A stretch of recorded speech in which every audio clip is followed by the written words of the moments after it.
We've all seen it. A brand spends thousands on a community platform, hires a team, and launches it with a bang, only to find that nobody's talking. The technology is perfect, but the tribe is missing. To fix this, we have to stop thinking like software engineers and start thinking like anthropologists. We have to learn how to see the unspoken rituals and cultural shifts that actually drive human connection. I'm Todd Nilson, and today on Talk About Your Community, I'm thrilled to welcome Andi Simon. Andi is a world-renowned corporate anthropologist, a blue ocean strategist, and the founder of Simon Associates Management Consultants. She specializes in helping leaders rethink their environments to spark real cultural change.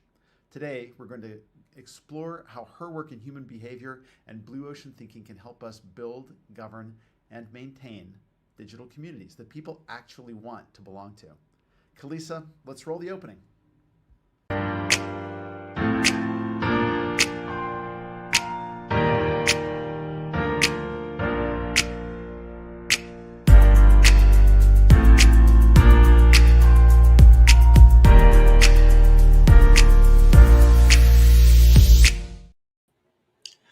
Good morning, good afternoon, good evening, wherever in the world you may happen to be. You've tuned into Clocktower Advisors Talk About Your Community.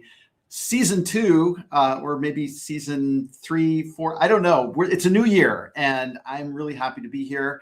Really happy to be bringing you lots of new guests, thoughts, ideas that you can bring back to your community building activity, whether it is an in-person community, an online community, or my favorite, one that combines the best of both worlds, because after all, community is community.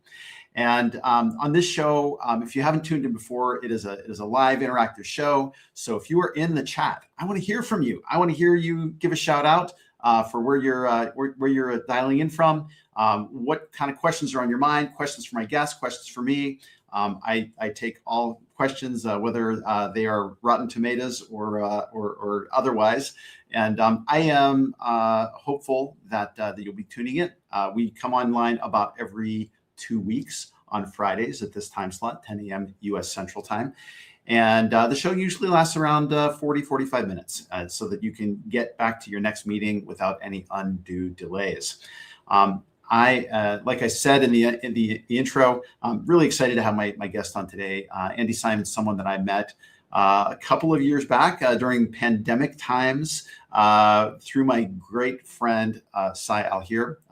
We were running a couple of global digital conferences at the time because we were doing everything digitally at that time. And it was to my great delight, I had a chance to get to know Andi, and we stayed in touch over the years. And I've been able to follow her work, and she's some of mine. And so it was a natural thing to bring her as a guest onto the show. She is an author, has written several books, including On the Brink, Rethink, and Women Mean Business. And I know she's got another one coming up too that she's going to tell us a little bit about.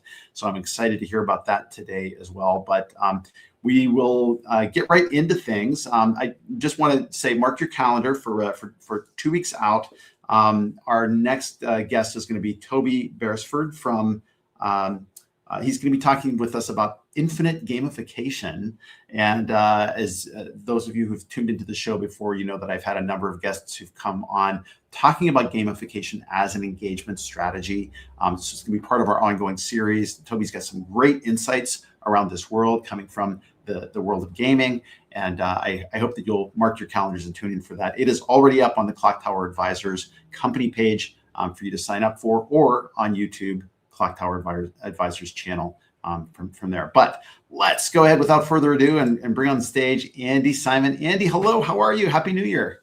Happy New Year to you, Todd, and to all of your listeners. What a nice way to open up the new year with a conversation about topics you and I are most fond of: community, people, change, all the things that others don't like so much sometimes. But I'm here to help you and help them see things through a fresh lens. It's fun. I love that. That's great. And yeah, I mean, I've been so excited about this. I have wanted to have someone with a background in anthropology on the show for quite some time. And then I was kind of going through my contacts, and I was like, oh, of course, Andi, this is perfect. And then you were gracious enough to invite me to be on your show, and so I appreciate that you're returning the favor and jumping here on Talk About Your Community as well. Before we get started, a quick shout out. I see that Jonathan Mercalli has chimed in from Columbus, Ohio. Welcome, Jonathan. I don't think I've seen you on the show today, but I'm really glad you're here. Hope to hear from a few others as we go through the show here today. Andi, just to start off, I always kind of ask a little bit about origin stories. What brought you to your current career focus and what you do. Tell me a little bit about how you ended up in corporate anthropology. I mean, you've got a PhD in this. I should be calling you Dr. Simon through all this. What attracted you to this field of study? There's a short story and a long story, but I'll give you enough of both so that you get a feel for how serendipity plays into our lives. I was in college. I was at Penn State, and I took a course. And it was fascinating to me about culture, about different cultures, about things that I sort of intuitively knew but knew nothing about at all. And I realized that there was something here magical. And so I met my husband-to-be, and I transferred back to Columbia, New York. I was a New Yorker, and it had the best anthropology program I could ever imagine. And so I finished my last year and a half there, and I discovered all kinds of interesting things about how anthropologists see things. And when my husband and I were talking about, what do you want to do now that you've grown up? I said, well, I can either be an attorney or an anthropologist. And he said, well, be an anthropologist and I'll be here for you. And so we're married, 58 years now. But I realized it wasn't doing anthropology. It was a way of seeing. And it's a mindset. And the anthropology programs across the country to now are really struggling with attracting students because jobs are difficult to find. And people say, well, how did you turn that into a business? I've been in business 24 years. But before that, I became an academic. I went the normal route. I did my research on immigration, which was sort of interesting and interestingly timely. I was interested in Greek women, timely as well. I had a postdoc. I was on my way with master lecture series and CBS TV series. And my husband was at Citibank, and they were bringing in consumer package people. Things were changing. And I was interested in change. And so at a cocktail party, a bunch of them said, why don't you come help us change? I knew nothing about banking, and they knew nothing about an anthropologist. So we matched perfectly. And I got into Citibank during deregulation, realizing that people had no idea, timely to the question you have. We were introducing, my husband launched ATMs. I launched direct access bank by computer. Somebody at a trade show said, can you install my computer for me so then I can use it? And I laughed. And I said, oh, early stage. And at that time, you plugged your modem into the outlet and you got very slow feeds, but it was new. And clearly you could see the future in today. So I spent 14 years in banking, helping them go through deregulation and change. I was an executive in 2 banks. I realized early on that people hate me. Change is not something, I bought the first computer at Poughkeepsie Savings Bank, and the secretary said, what will I do with my whiteout? And I knew that giving up what was so sacred and going into a new stage, which was so foreign, is not easy. And then I got into healthcare, and I did it by chance. I like serendipity. Somebody who I knew from banking was recruiting for Montefiore Medical Center, and they said they need someone to set up their branding and marketing. And I said, I could do that. I knew nothing about healthcare, but nobody cares after a while. Yeah, make it up. And so, I had 7 years in healthcare, and after 9/11, I said, it's time. And so I launched my business, and my wonderful PR firm said to me, oh, Andi, you're a corporate anthropologist that helps companies change. And I went, bingo, that's who I am. And that's what I do. And I picked up clients right away. And I've been happily in business. And then I became a blue ocean strategist by chance. The folks at Monty wanted to know more about Blue Ocean. So we went down to hear the author, Renee Mabon, who's a wonderful woman. And she was talking at the Harvard Club. We're in the elevator together. See, I like serendipity. And I said to her, I love your book. It's very anthropological. It's all visual. So she said to me, you should be a blue ocean strategist. And I said, what's that? She said, I have no idea. Let's make it up. And I said, I can do that. So I've done 500 workshops and had many clients locally in Mexico and Canada and India, across the country, who understood. In fact, I have a dozen talks this coming year because people understood that what they were doing was in the old strategic world just fine, but the world had changed. And doing more of the same cheaper was not a strategy. And giving good customer service was expected, not necessarily differentiating. And the question was, how do you create, not compete? How do you add value innovatively? Blue ocean is really a very cool way of thinking out of the box by creating a new sandbox. It's not just a little purple on the margins. It's really rethinking the way you do things. And in some ways, my whole career is a bit of a blue ocean. People say, well, how did you come up with corporate anthropology? I said I didn't. My PR firm did. But then I launched it and I never looked back because I clearly was opening up a new market space. Well, how'd you get into business? I said, I just talk to people. I mean, they don't know what you do anyhow, and I don't know what they do, but they need a hand. And so my first book, On the Brink, is all about how a little anthropology can help your business grow. And there are 8 case studies of our clients who came stuck or stalled. And that's the kind of world that we enjoy. So how does that answer your question for today for the companies that are stuck or stalled? Wonderfully. And I think that like so many of the things you said, like just the simplicity of them asking you to come to work and saying, help us change, Yes. That recognition of change. I definitely want to dig into helping organizations change that maybe don't realize that they need that change. Yes. But like, how do you awaken them to, like, sometimes I'll liken it to saying, like, how do you have the patient realize that they're sick so that they actually seek treatment and seek help, for what they need. So I definitely want to dig into that. I love your use of serendipity because I think that so much of so much of change and creativity and innovation comes from those serendipitous, happy accidental meetings. The Bob Ross painting, like happy little accidents, right? And then I definitely want to understand a little bit more of the basics of blue strategy as well. You may have been making it up at the time, but I know that this is like a body of knowledge now, and there's definitely some interesting things in there. I guess so. To get started with organizations that you're working with, what kind of, is it a matter of just uncovering hidden assumptions to help organizations realize that they maybe need to change? Like when you've been brought in and engaged for cultural change in organizations, and I'm equating this now to sort of online community places, whether they're digital workplaces for employees or customer community spaces, like how do you get started with them? Like how do you start digging into understanding what kind of change they maybe don't know that they need, but they need, or like that they know there's something wrong. They know that they're not getting to where they need to be.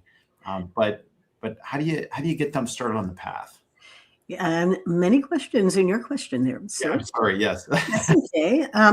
So let's wander a little bit through the experiences that people have when times are changing, particularly quickly, and they are doing that now.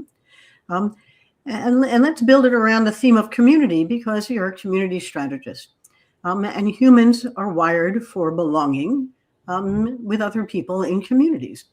There's a wonderful book called We and Them about how humans survived the Neanderthals, and in some ways, probably because they lived in communities and they were able to, I'll say, outculture them.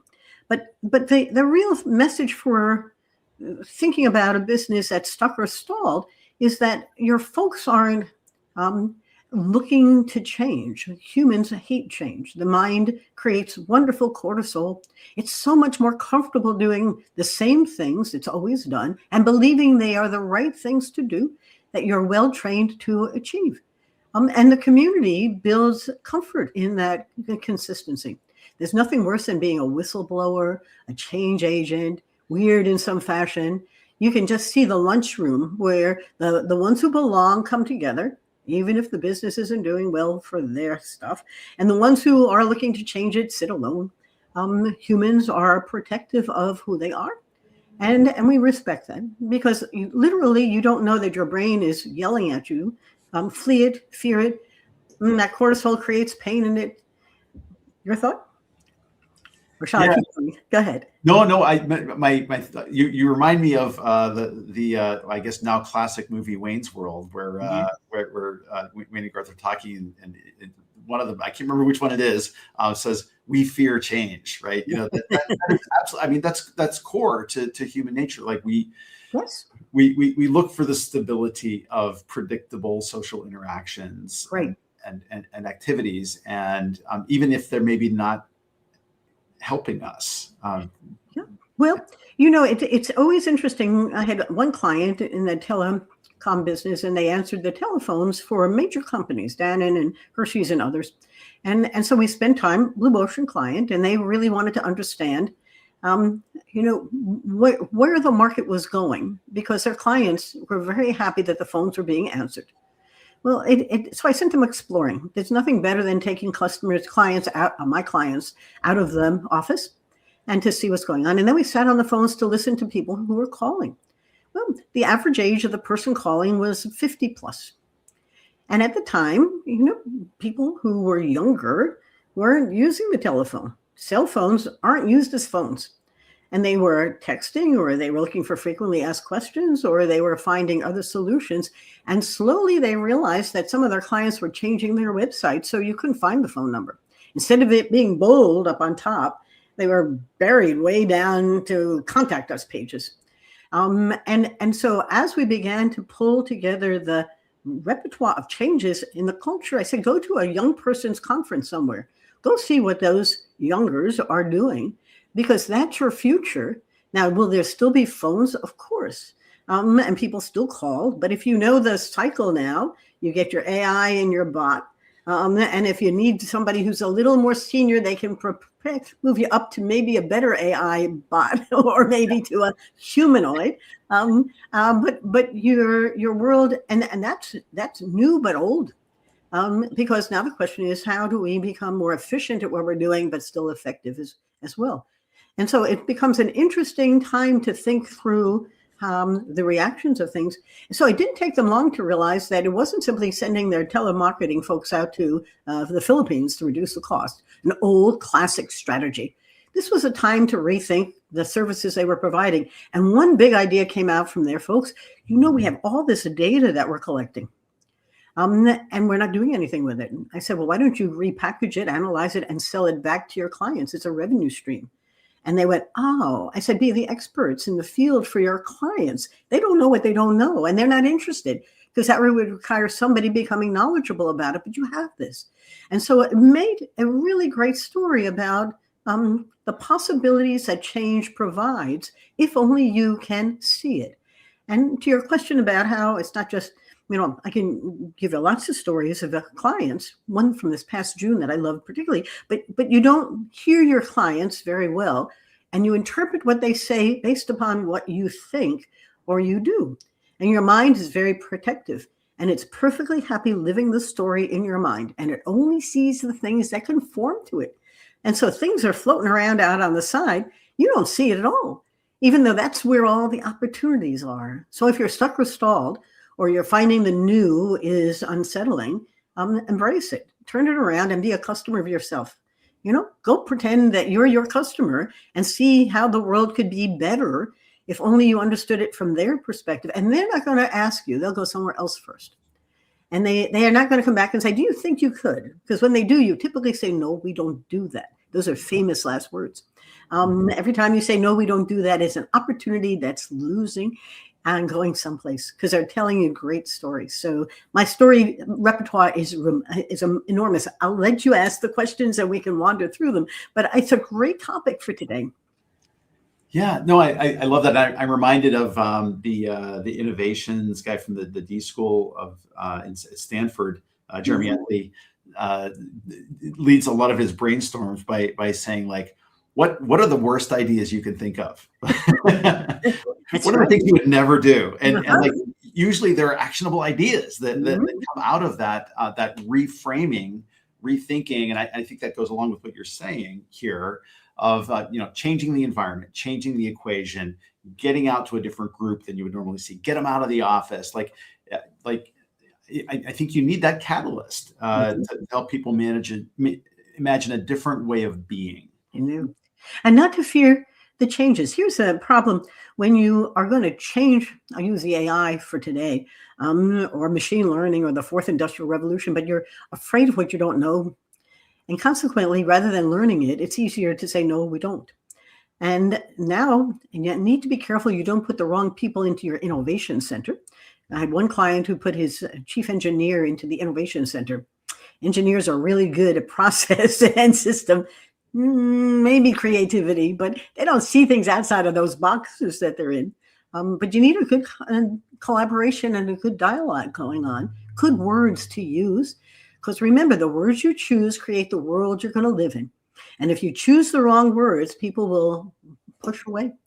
And so my preaching always is, what words are you using to create the world you'd like to use? And the last thing is, how do you encourage risk-taking?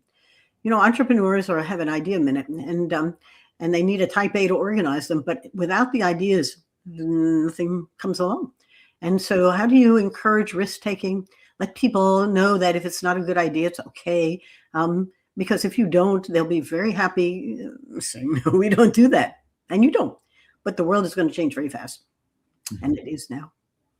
One of the tactics that I've tried with various customers over time has been to say, rather than kind of like redo a whole big process at once, why don't we engage in some small experiments, Yes. some smaller short-term. Let's try doing this for 30 days and see what kind of lift we get from it. Let's try this tactic in the community to see if people respond to it and decide that they like it, or if they don't like it, they'll vote with their feet and they'll not do those things. Well, I think it's a great idea. Even as I'm working now with retirees, you can't imagine what you don't know. You're moving in through this liminal stage between what you are really good at and what you don't know anything about, and it's unsettling. So experiment.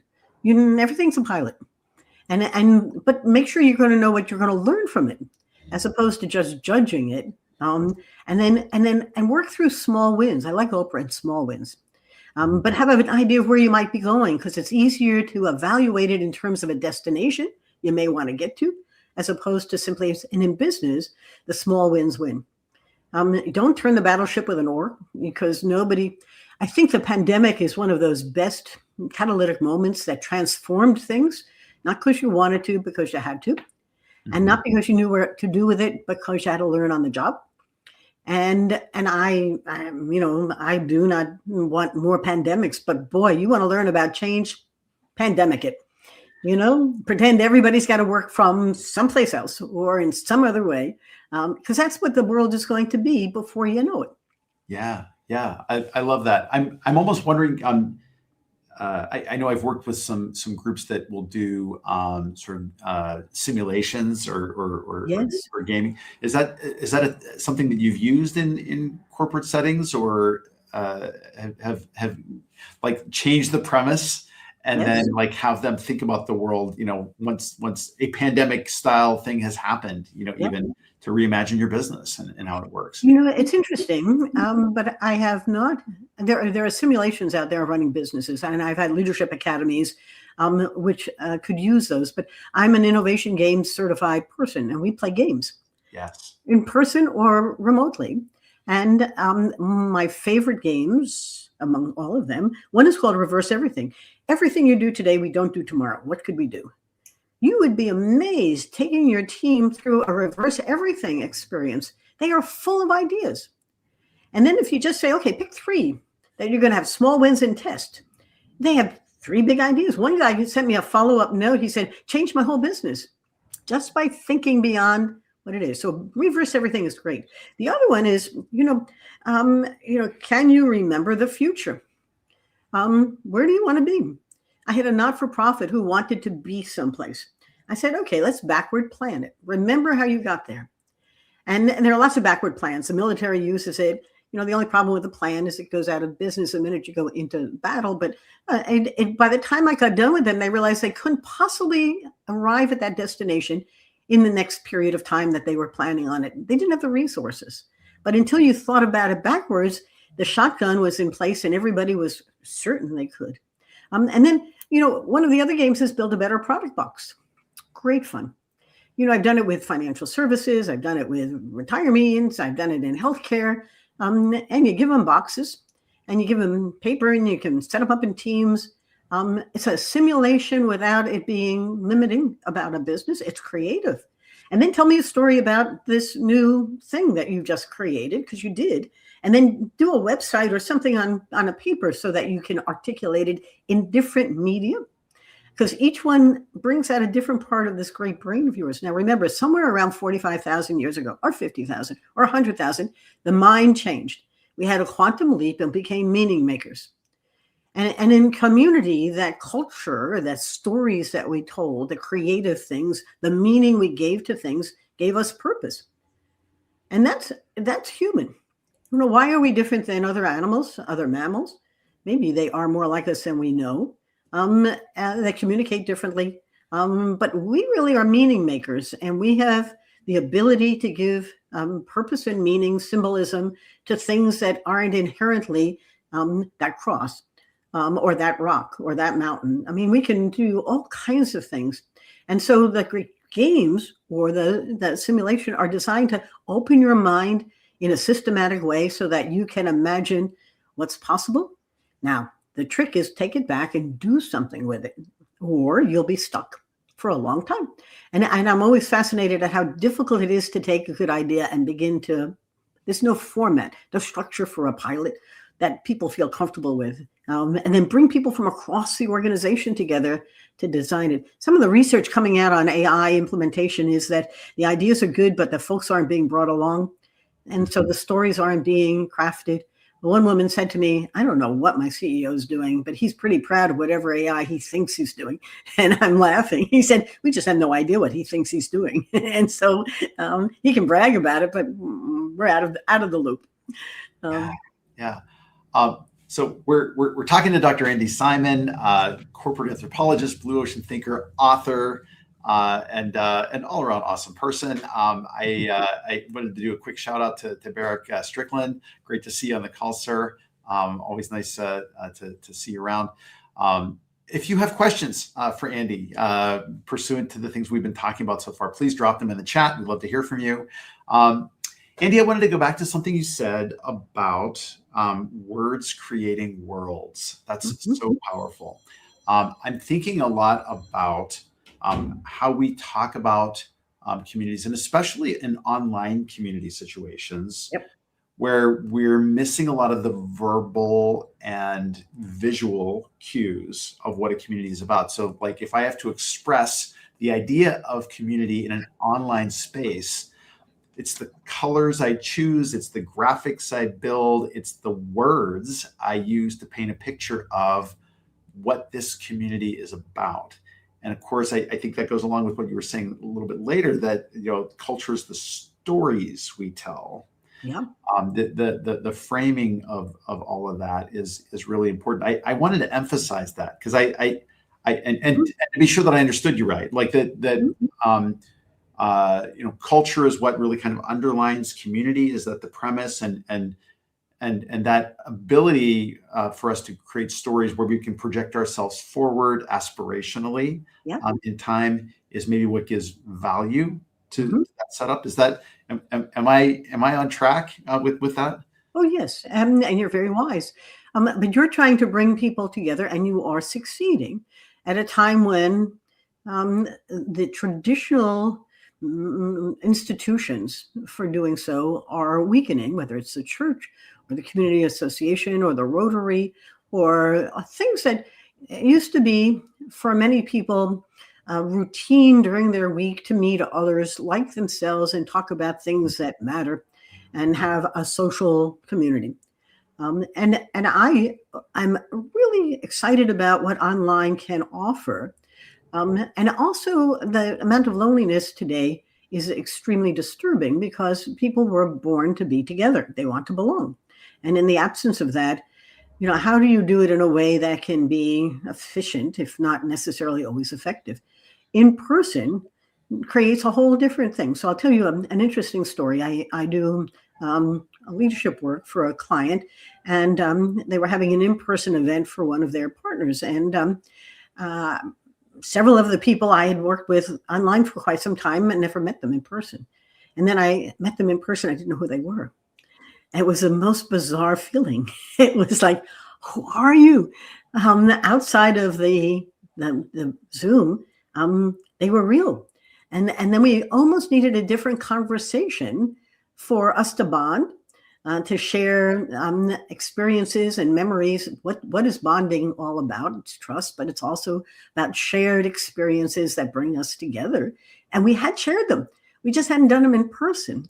And it was profoundly affecting me about, I like the online world because it's easy. But I'm not sure that's the healthiest world for us today without a blended part of it. They do different things. On the other hand, you can bring together a much bigger audience across the globe who have shared interests and need a place to begin to express it. I always love the breakouts on my Zoom calls because I like short time conversations. I can do more. They always could do more. And you can feel the need to belong to something and the need to begin to do this in a human fashion. It is a hybrid world that has emerged. And I think that the pandemic accelerated what was coming.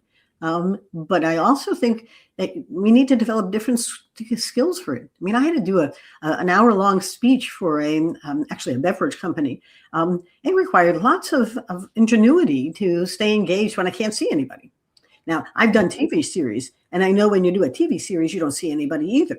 And so you have to be your own engager in some ways. But the world's changing. And I think that what community building is doing is offering a complement to in-person at a time when in-person is difficult. But I can throw one more little story out. Just I was at a book launch 3 Sundays ago, perhaps, for a woman.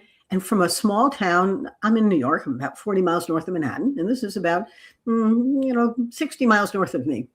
And this town is a farm town. It was an apple orchard turned vineyard. And I was fascinated because she had a great turnout, but they were all people from the community. And they were all friends and family and friends of family and friends of family. And I said, this is a book all waiting for it to come out in multi-generation, all living in the same community, all being their community in person. And they all came out. And I was just, it was awesome listening to them and watch them all interact with great trust and devotion and experiences and caring, all the things that humans need and want. So I wanted to share that because there are lots of those still around. There really are. And I mean, I can say, from my standpoint, you and I've talked about a little bit about this offline about, the value of civic organizations and sort of local community spaces, business associations, Rotaries, church groups, hobbyist groups, all of those things are powerful. They're still with us. But I think like, to the point of Robert Putnam's work around bowling alone and his subsequent research, talking about the decline of civic organizations since the 60s, really alarming, sort of things like, I don't know what's led to that. Probably a lot of things, have led to that, but sort of the formation of small communities, that maybe are geographically pretty separate. Like the internet has at least allowed the formation of niched interests, even if those communities maybe aren't as powerfully expressed as they might be in person. We have more potential than ever to come together around shared interests than we maybe had before. I think one of the biggest risks to our society is the loneliness and aloneness. And that's not a personal failure, that's a structural disintegration. And the places that people were comfortable coming to either aren't welcoming. The number of folks during the pandemic that did their church services or their temple services remotely created a whole new way of experience, which was isolation. You could take, that high holy day or that special, whatever, without getting into the facility. That opened up all kinds of, I'll say Pandora's boxes for a change. Yeah. I wonder if I can lean on your corporate anthropology background or your anthropology background, more generally, to talk about this. I'm thinking about sort of the risks to companies, to organizations that don't recognize the importance of community Mm-hmm. and what they build. And so what I've seen over the past couple of years since the pandemic is a lot of organizations that had previously tried to set up an online community for their customers or had allowed remote work situations for their employees have kind of clawed that back, or they've shut down those experiences. What are the risks of not recognizing community? And like as an anthropologist, like how do you think about like what is community? What is community as a term to you? Because from where I sit, as I think of myself as an applied anthropologist, for the work that I do. Yes. I feel like I feel like there's been a misapplication of the term quite a lot, and I'm always trying to work to sort of re-educate or sort of change the frame of mindset, thinking about like what the importance of community is, because I think so many of them think of it as sort of like a warm, cuddly hug, or like it's your social media following, or it's like, and I think it's more than that. No, so many things going on, Todd, though. It's the metaverse and the amount of gamification of experience for people has created one platform. And when people were talking about young men who don't have skills to be in the workforce but are spending their days in their basement playing video games, it's not inconsequential. And they are. I mean, I had lunch with a woman whose sister's in the dark web, and her husband wants to buy a diamond for his avatar on his video game. And I said that blending of reality and surreality is changing community, among other things. So that's one important piece. The pandemic and the experiences we have. And I thought it was interesting. I think it's Amazon who wanted everyone to come back to the office. And the analysis was they were very concerned about the city in which they were operating going to be annihilated because there was nobody there buying from anything. And so that the changes in consumer consumption, everything from lunch to buying clothes in the stores on the streets, were going to be decimated if people didn't come back to the office. And I was listening because my first assumption was, well, these are older guys who want more companionship.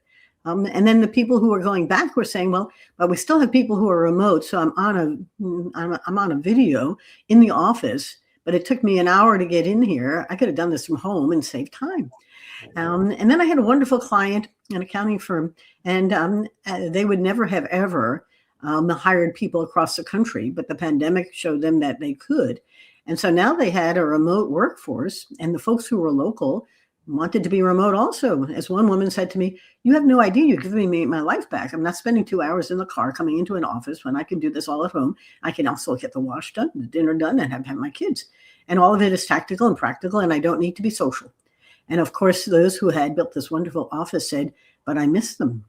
And so the complexity of your question is that I don't think there is an answer about it. I think that we need to understand how many changes have happened and are happening now. And I think that change gives you an opportunity to think. It's a mindset. Now the question is, what can you learn from the opportunities that are there? And what is it that you're looking for versus what your customers are looking for? We build it all backwards from those who use us. It's hard to know. So I'll give you another blue ocean strategy story apropos of what we're talking about. I had a wonderful client, the International Fresh Produce Association, and their safety director was referred to me, but he also was already a blue ocean thinker. And he said, we're losing members, and I don't understand why. And so I met with his guys, and they told me how great it was that their newsletter went out, their emails went out, and they had so many members and they weren't using any of the stuff. And they had a training program, but only 100 people were involved. And from their perspective, they were doing all the right things for what they thought were needed by members. So then I went and talked to the members, and it's not hard to listen to stories. I said, so tell me, what is it like, and what are you looking for, and what is it that you need? What are the gaps? I always think about gaps, because you're going to find it somewhere. If not from this place, someplace else. And they said, well, I have no time to read their newsletter, and I have no time to, get my folks trained. And, isn't there some other way to provide us with value as an organization so that the money we're spending is being used in a fashion that's useful for us? Now, it didn't take too many of them for us to begin to build a thematic analysis that you can easily then put into chat or put in. I used to have folks in Pakistan who did my thematic analysis, but you put enough interviews in and they'd come up with the recurring themes. And what were they saying? Yeah, I do need this, but not this way. And he and his IT people created an agentic agent with a proprietary database that can answer questions immediately for folks who are members of their association. And they love it. So if you have the FDA coming for an audit, you can find out in a minute how your guys all need to be trained for that audit. You don't have to send 100 people someplace, and they'll never remember what they learned, but they'll know exactly what they need to do at the need time. And part of this is changing the way sustainability is implemented, changing the way our food is protected, and minimizing the risks of people having cows right next to their vegetables when they plant them and pick them and having them corrupted with viruses. I mean, the problem is real. The question is, how can an association change what it's doing? And he said, now that real challenge is my folks. Because they don't see what they were doing as bad, but neither are they what we need to do for the future. And so now they need to change too. And so it's a beautiful blue ocean recent story. I love that. It's a great story. And again, coming back to the helping the patient realize that they're sick, right? The change needs to happen. This is very appropriate to a question that Jonathan asked in the chat here. He had just kind of put up and said, I'm curious how you frame change for your client. You've mentioned that change is hard. Is it a matter of making changes easier, embracing the pain of change, or something else? Oh, it's great. The word change has, the mind immediately goes into retreat, fear it, flee it. It hears it as a word that creates pain, and it does. So how do we turn around and think about it as, how do we progress? How do we use a different word to develop the skills needed for better success in the world that's here? How do we talk about your customers are beginning to move in different directions? How do we adapt or adopt to them? What are the kinds of things that are positive words that you can do so your brain doesn't hear the word change and it doesn't go into a cortisol overload? Instead, it looks at it in terms of, so here's a metaphor. And Jonathan, you may want to use this. I say, think of it as a stage. And you've been playing the role of Macbeth really well, but nobody's coming to your theater anymore. And so, nothing wrong with your acting, but now we need to play Hamlet, but you don't have a script, and you don't know where to stand on the stage, and you don't have a director, and you don't have anybody who's going to coach you on it. So why don't we create a whole new theatrical performance around the new ways that we're going to do this? Now, if Robert Redford can do it, you can too. There's nothing magical in changing the scripting of what you're saying, but if you don't provide them with a visual metaphor, a story that they can embrace and understand, it is sort of a vacuum of unfamiliar, scary stuff.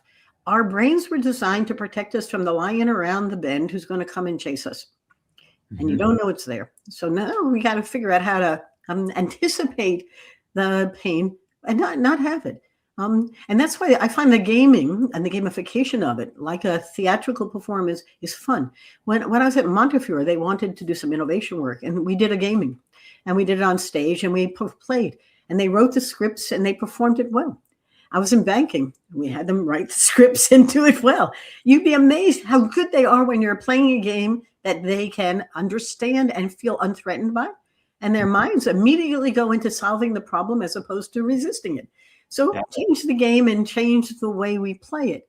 But it's a wonderful question because, I sometimes run into my own problem. I establish myself as a corporate anthropologist who helps companies and their folks change. And I realize that can be off-putting.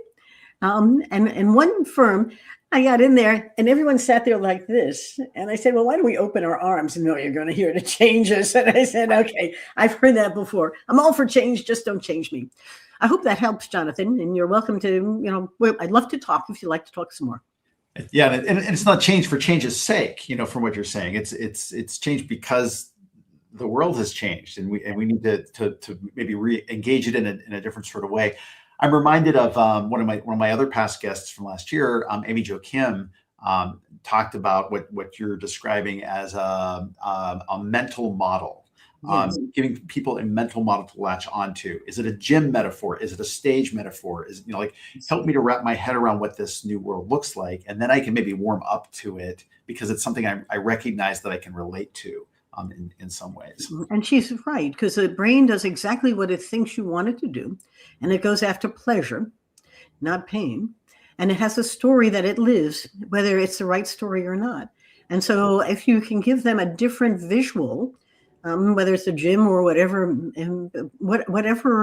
they can embrace, they can begin to see it in a new way. And if you can, remember we decide with the eyes. We see with the eyes. I have the most nerves going into our head. And if I can't see it, I can't be it. And that is as true as can be. And so, Jonathan, if I can't visualize it, and so often the first thing I do with folks is give me a picture of where you are today. Okay, now visualize where you'd like to be. Draw it, big pictures. And then figure out, okay, now what's the difference? Where's the gap? And once you visualize it, everyone can see it. They can see what's in your mind. And so big questions, but and at times I want to scrap my word change, but I haven't figured out what I want to call me instead because after 24 years with it, it's become who I am. Yeah. Well, I like the directness of it, and transformation can be a little bit like I know wishy-washy. Great, yeah. That's wonderful. I can't believe the time has flown by so fast here. I didn't want to let pass though. The question of asking you about your new book that's out. Tell me a little bit about Rethinking Retirement. Thank you. It comes out in March, and a short story about how it developed. Another husband story. My husband sold his business in 2017, and really was very excited and called me and said, "I sold the business and I'm joining yours." And I said, okay. He said, I'm not retiring. I said, okay, I'm not retiring either. And we've been talking like this for a while about what is it about retirement? Too many of the folks we knew had retired and were lonely, lost, unstructured, and unhealthy.